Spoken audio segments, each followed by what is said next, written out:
Welcome to What You Missed Today from Voice of Emirates, an AI-powered daily news bulletin where we bring you a concise roundup of the top stories we have covered since this morning. From local, Arab and international news to economy, entertainment, sports and lifestyle. I'm the virtual presenter for Voice of Emirates. Now, let's begin with the highlights of what you may have missed today. Lebanese Minister Kamal Shahade says UAE expertise and investment could play a crucial role in revitalizing Lebanon's economy and supporting its recovery. Shahade described current developments as the beginning of a new chapter in economic relations between Beirut and Abu Dhabi. He highlighted opportunities for cooperation in technology, infrastructure, energy, and services, saying Emirati investment could create jobs and improve essential services. He stressed that economic recovery must accompany political and security reforms to achieve lasting stability in Lebanon.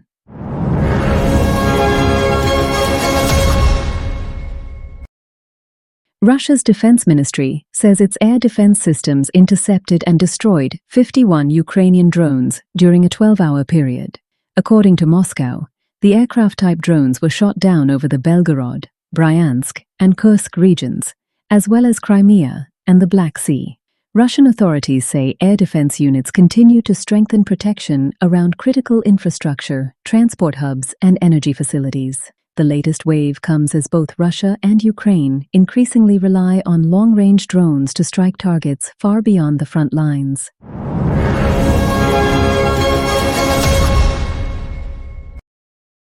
A proposed agreement between Iran and Oman over maritime coordination in the Strait of Hormuz has been delayed, with Tehran blaming pressure from the United States. An Iranian diplomat said Washington's diplomatic and security pressure prevented the two countries from finalizing their understandings. The talks focus on navigation safety and management of the strategic waterway, which is vital to global energy supplies. Despite the delay, Iran and Oman are expected to continue negotiations, while no new timetable for completing the agreement has been announced.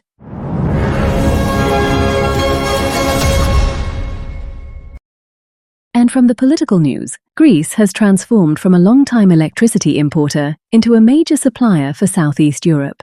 In the first half of 2026, the country recorded an electricity trade surplus of €438 million, compared with a €575 million deficit in 2023. Net electricity exports reached more than 5,000 gigawatt-hours, nearly 9 times the level recorded a year earlier. The shift has been driven by rapid growth in renewable energy and efficient natural gas generation, with Bulgaria and North Macedonia among the main destinations for Greek electricity.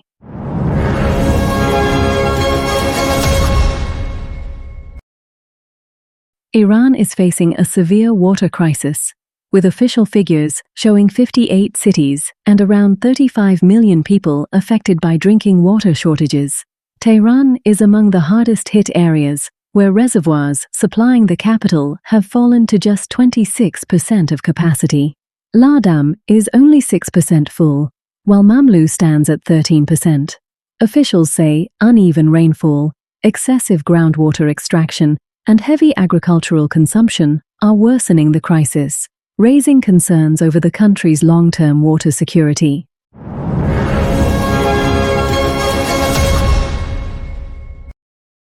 A new wave of forest fires has swept across Algeria, with the eastern province of Jijel among the hardest-hit areas. Civil protection teams recorded 5 major fires in Jijel, forcing precautionary evacuations as flames approached homes and rural communities. A Mi-26 helicopter and 2 AT-802 firefighting aircraft were deployed to support ground crews. Minor cases of respiratory distress were reported, but no major casualties. Nationwide, authorities are battling between 37 and 58 active fires amid extreme heat and severe drought.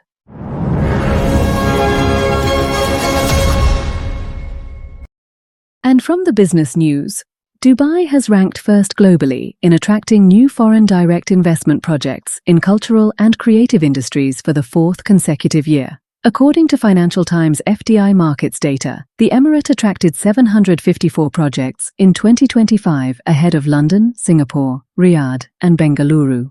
The projects generated more than 19,000 new jobs and brought $3.756 billion in capital inflows. Growth was driven by sectors including digital content, film and media, gaming, artificial intelligence, design, and other creative technologies.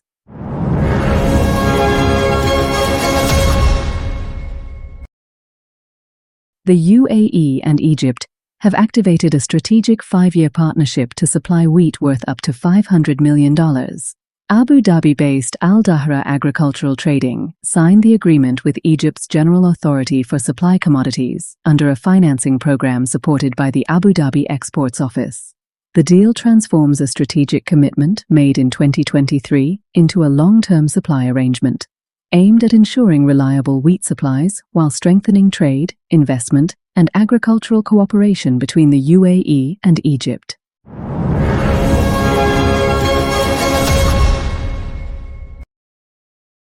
Britain's energy regulator Ofgem has announced a 4% increase in the household energy price cap from October, taking it to its highest level in 3 years. A typical household paying by direct debit will see annual bills rise by around £60, from £1,663 to £1,723. Ofgem said the increase is mainly driven by higher wholesale gas prices amid ongoing tensions in the Middle East. Around 20 million households on standard variable tariffs are expected to be affected.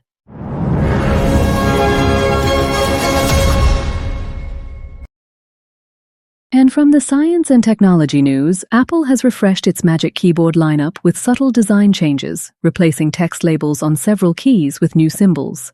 Keys including Tab, Caps Lock, Shift, Return and Delete now feature icons, bringing the standalone keyboards in line with Apple's latest MacBook designs. However, the update does not introduce backlighting, one of the features frequently requested by users.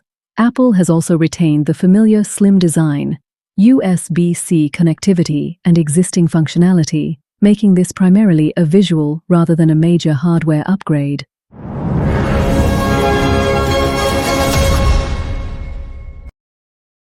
The European Commission says it will continue intensive dialogue with Meta over alleged violations involving Facebook and Instagram. Preliminary findings concluded that addictive design features on both platforms breach the EU's Digital Services Act, including features such as infinite scrolling, autoplay, and highly personalized recommendations.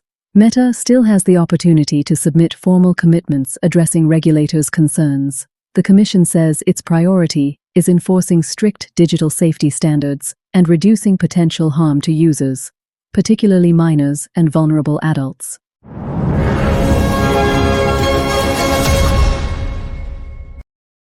Concerns are growing over the use of artificial intelligence in British clinics after patients reported difficulties communicating with AI receptionists. Healthwatch Rotherham found that an AI system used by some GP practices struggled to understand regional accents and people with speech impairments. In one case, a woman recovering from a stroke was unable to book an appointment because the system repeatedly failed to understand her. The findings have raised concerns over accessibility as AI becomes increasingly integrated into Britain's healthcare system.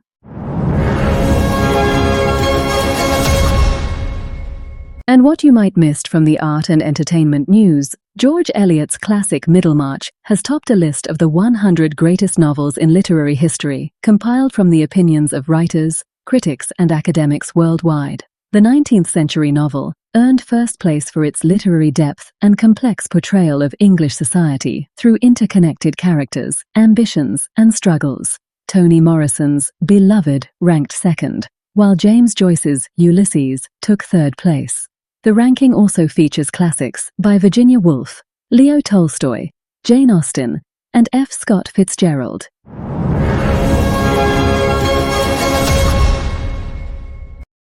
Italian writer and translator Paolo Nori is preparing a new novel exploring the extraordinary life of Russian literary giant Leo Tolstoy. Tentatively titled, What We Are Capable of Doing, the book aims to present the author of War and Peace from a different perspective, beyond traditional biography.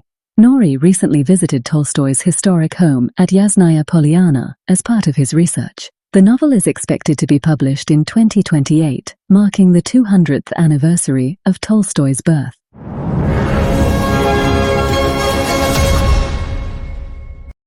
The anniversary of Krakatoa's catastrophic eruption recalls one of the most destructive volcanic disasters in modern history. In 1883, the Indonesian volcano erupted with enormous force, releasing vast quantities of ash and triggering devastating tsunamis that struck surrounding coastal communities and caused massive loss of life. History has witnessed other deadly eruptions, including Vesuvius, Tambora, and Mount Pelée. Despite major advances in monitoring and early warning technology, scientists warn that active volcanoes continue to pose a serious threat to millions worldwide.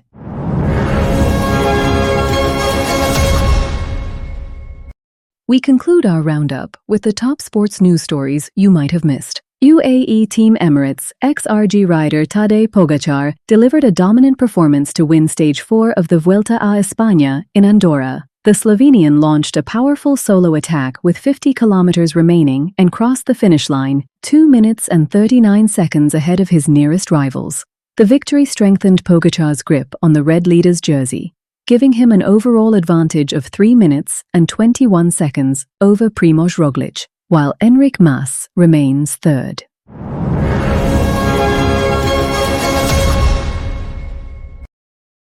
Saudi Arabia's Al Ahly have advanced in the FIFA Intercontinental Cup after defeating Auckland FC 1-0 in Jeddah. Substitute Saleh Abu Al-Shamat scored the decisive goal in the 63rd minute, converting a pass from Edward Sperzian to secure victory for the Asian champions.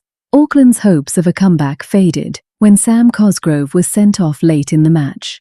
Al Ahly will now face African champions Mamelodi Sundowns on September 19th, with the winner claiming the African Asian Pacific Cup.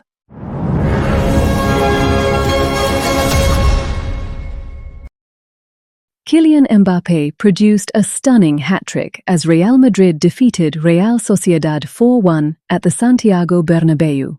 The French star opened the scoring before Luka Sučić equalized just before halftime. Mbappé restored Madrid's lead in the second half before Vinicius Jr. added a third. The Frenchman then completed his hat-trick in the 89th minute to seal an emphatic victory. The result gives Jose Mourinho's side 6 points from their opening 2 league matches.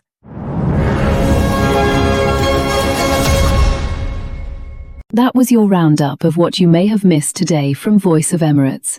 For the full stories, visit our website and follow us on social media for the latest updates. Thank you for watching. See you next time.